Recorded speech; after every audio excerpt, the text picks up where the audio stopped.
I'm Janet Davis, and I have been here at CBF as one of the pianists, as the first pianist, for 50 years. When Andrew asked me to choose some of my favorite songs to play, that's pretty hard because I've probably got hundreds of them, but I managed to come out with 5 that I really, really like. I don't know if they're my all-time favorites, but I really like them.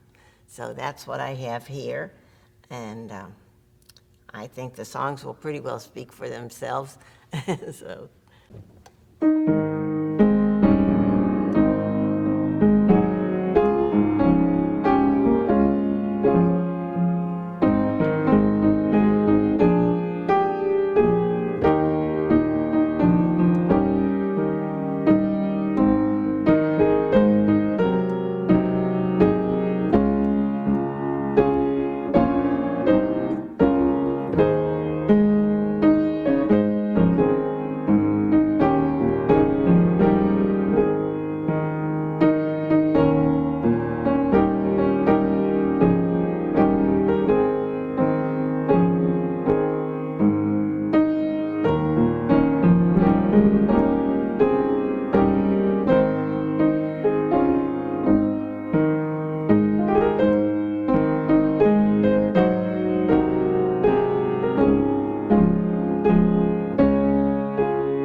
So here's a question for you. How did you start your musical career? Well, I never thought of it as a career. I wanted to be a mountain climber when I was a little kid. And after that, I wanted to write the great American novel. I don't think it is a career. It's a thing I do because I love it. And, but I don't know what the difference is. But anyway, I have loved it. How I started was that my sister, who was about 12 years older than I, played piano. And she let me sit up on the bench with her when I was little, and she taught me how to play chopsticks. And that was so much fun that I said to my mother, I want to take lessons. And she said, when you get big enough that you can reach the pedal, you can take lessons. And it took me until I was 7 and stretched a lot to do that. And then I started taking lessons. I had a wise mother. She said, I'm not going to nag you. I'm not going to look after all this. If you don't like it well enough to just do it, then I can't afford to pay for it. And she never said another word about how I had to practice, but I did. I did, and I loved it. Wow, wow, phenomenal. What music do you listen to most often at home? Well, I don't listen to much at home, but I listen to a lot in the car. And it's usually George Jones or Conway Twitty. I'm a lifelong member of the Conway Twitty fan club, and he checked out, I didn't. And I will listen to some others too. It's mostly country music, George Jones and Larry Gatlin and folks like that. And Sunday morning, we come to church every Sunday listening to Elvis sing his religious music, which is so wonderful. It's the only thing he ever won a Grammy for was his religious music. Wow. And boy, did he deserve it. What is your favorite piece of music to play in service at CBF?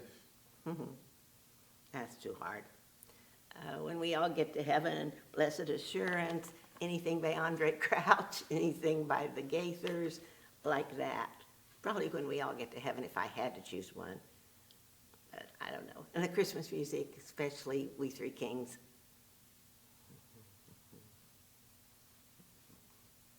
And Holy Ground, and King Jesus will roll your burdens away. What is your favorite thing about CBF? The people, the friends, I think is my favorite. But playing the piano is a favorite too. I like playing the piano. People who play pianos in church, I think that's our way of singing and worshiping and everything. You know, Ray Charles could sing and play at the same time, but most of us can't. And, so that's what we do to worship. So I love I used to love it when people would come down and sing during the postlude. And during the prelude, they used to break into song. If they liked the music, they'd just sing it. And even during the offering, sometimes people would burst into song. And that's kind of gone now, and I think it's probably because of the pandemic. We've become very structured, very formal. And I hope before I die, we can get back to being spontaneous and joyful, you know. And I think we will. I think we don't know how to handle pandemics too well. Many people change church homes throughout their lives. Why has CBF been your church home for 50 years? Because I've lived here in Columbia for 50 years and I didn't see any reason to change. This is where my friends are. And there used to be such a scope for creativity at CBF. If you had something you thought should be done, you brought it forward. And, you know, I don't want to get into what's his name, the guy who has structured all these things for churches, has a big church somewhere out there. I don't like his method.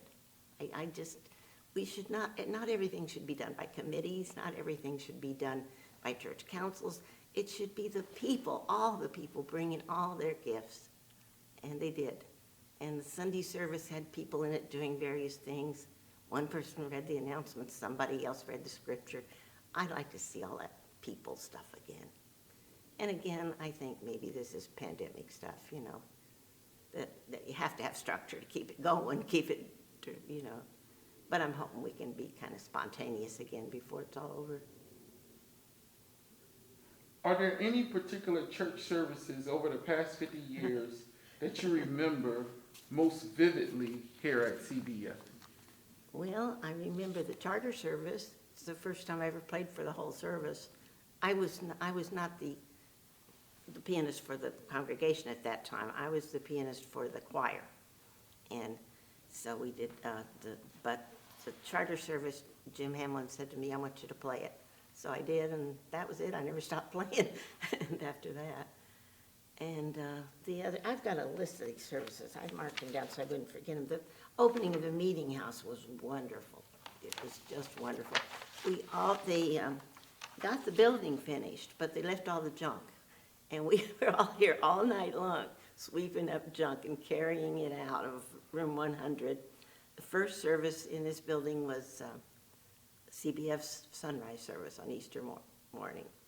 And the whole room was full of lilies and hyacinths, and the piano was just buried in flowers. It was in the middle of the room. It was this wonderful piano here that this grand, and it was there for the first service. And oh, it was a wonderful service. And it's the first time, I believe, that we all held hands, circled the room, and sang Hallelujah. And we used to sing Hallelujah after that for all our special occasions. And I'd kind of like to do it again now and again, you know, because it's such a special thing. And it's kind of fallen, you know, things change, but it's kind of fallen aside. And I put it into the Easter sunrise service, and one of our members thanked me for it, said I hadn't heard it in so long. Wow. I like knowing people's favorite song. I work them into the preludes. and you look up and somebody will be grinning at you and you know you struck a note. And that's fun. That's fun. So 50 years ago, Jim Hamlet asked you to play the piano, and the rest is history. Pretty much. I had played with Jim before for revival meetings in other churches and stuff, because he was one of the county people who went out everywhere. And but was not officially with CBF. I came all the time and I played for the choir, but that's when he said, "How about you?" And nobody argued with him. So Tell us a little bit about those early days here at CBF. well, there weren't very many of us, and so it was everybody did things. And Jim was not a "I'm going to do it for you" kind of person, because he knew he was going to leave. And he said, if you want something, you need to do it. You want flowers, figure out a way to get them. Somebody's got to be the flower person. You know, you want offertories, well, who's going to play them? You want the bulletin typed, well, you want a bulletin at all. One of you's got to do it. And pretty soon everybody stepped up and did all these things.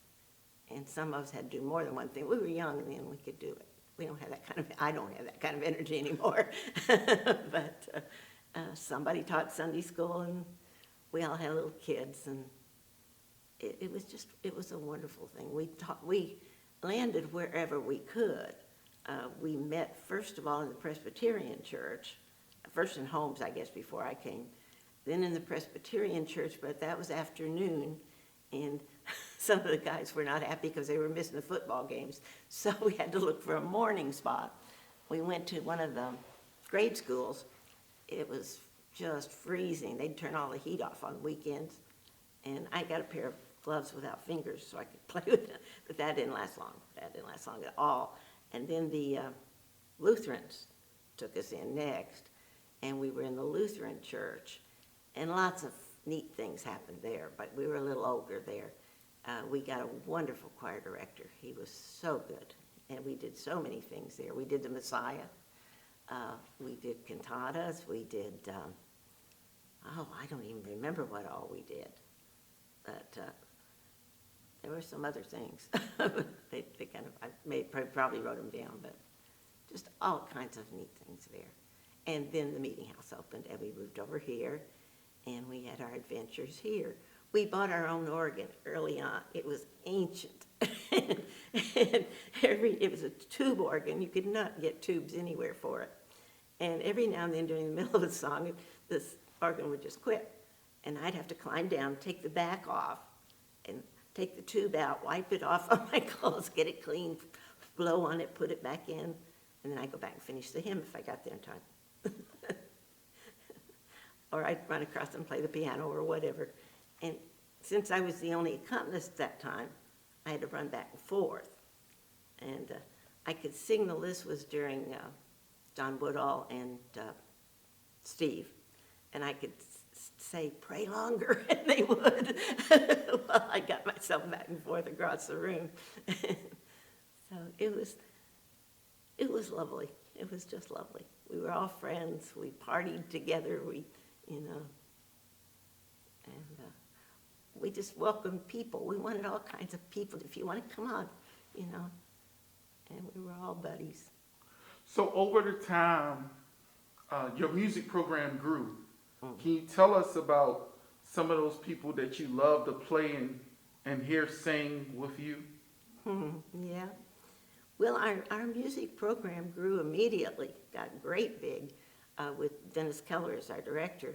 He was 23 years old. He taught at the high school, and he was very good. He ended up in Arizona at a university there as the head of the department. But we worked with Dennis. He was very good. Jim Alcock, do you know Jim Alcock? He died in this February. He was the Maryland, I don't know what his position was. He was kind of the head of music in the Maryland Baptist. And he was so good. And we got to borrow him for a month or so, somewhere along the line when we didn't have a choir director. We were looking for one. And he came, worked with us. And, well, he was just superb, just amazing. And he took us out for all these adjudications and things. And we went out to Savage, I think it was, and entered one where they just tell you what you need to improve and what you do well and all this kind of stuff. And I think I got the biggest compliment I've ever had in my life. He wrote it on Jim's thing. He said, "This was a wonderful piece of music you did. You're fortunate to have a pianist who could play it." Well, I couldn't play it. There's no way I could have played it. I just leaned on Jim, and he carried me along, and I did play it. It was a piece by Beethoven, and that was just wonderful. And I haven't seen him since those days. That was a long time ago. Lou Elrod came to us at some point. She had 3 doctorates in music, 2 earned and 1, what do you call it, honorary. Distinguished honor. Yeah. And Lou died this year, too. It's still been a bad year for directors. And so, we grew early, and people came to our choir from other churches. A lot of people from the church over there, we called it Howard's Church. Howard himself came and sang in our choir on special occasions. A lot of people from Faith at Work, when it was here, came over here. And they were part of our congregation for the time they were stationed here, because they didn't want to give up their own, credentials and stuff. So we had, from the beginning, a wonderful choir. And Donna Townsend was so good. And Leilani Sasser and people like that. And when we didn't have a choir director in place, which was every now and then, because our choir directors would get scooped up by somebody else, we just do it ourselves. We did our first cantata, we just did it. We decided we wanted to do a cantata, and we're going to do one. And there were 12 of us. We had all 4 parts. Donna and I made the choir robes. She did the sewing because she could sew straight seams, and I did the cutting. And those choir robes are still around. My kids both wore them for Halloween, and you wore it for something, Ben. I don't know. So we did that. We did this wonderful cantata. It was very, very alive, and we acted and did all that. I mean, I didn't. I was sitting playing the piano. And at the very dramatic end, there was a big bong, and I hit the big bong on the wrong chord. But they didn't fire me. They should have, but they didn't. So that was just fun, working it all out. We'd go meet in people's homes if we had no place else to meet. And we met in one home one time. The husband did not like church. He didn't like his wife messing around with choir people, but she did. And we met at their house, and there was this huge German Shepherd dog. And he saw me walking across the lawn. He didn't know me, but he knew I was one of those. And he sent the dog out and said something like, sick 'em, or whatever you say to a dog. And here came this dog flying around, and I didn't have time to mess with this dog, so I smacked it across the nose. and it ended up kind of following me around like a puppy, and we became very good friends getting on the way to the house, which I'm sure disappointed him a lot. So, we had all kinds of hazards we had to face here to this choir stuff. And we'd meet here then when we were here, of course.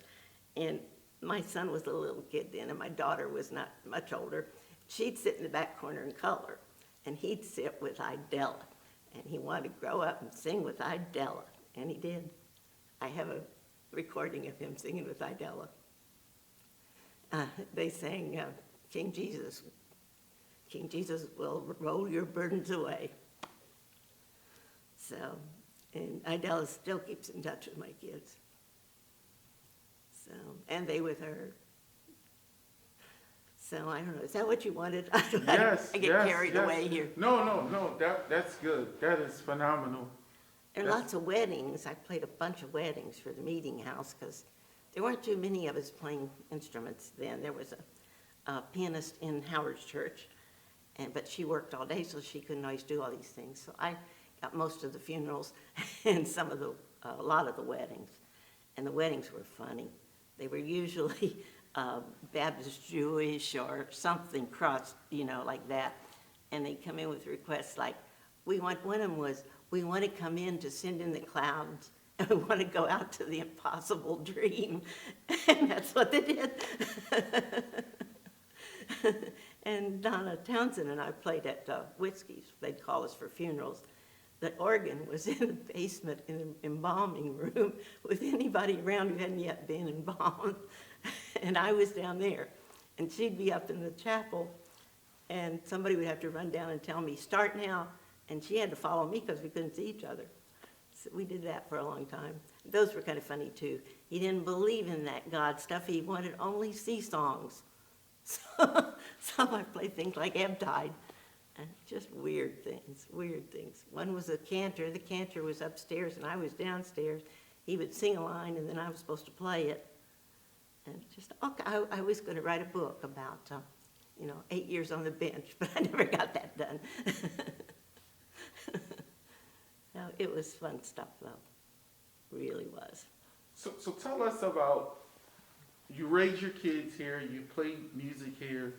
Tell us about some of the greatest times here with you and your husband, the love of your life. Tell us about some of your guy, the two of you, favorite memories here at CVF for the last 50 years.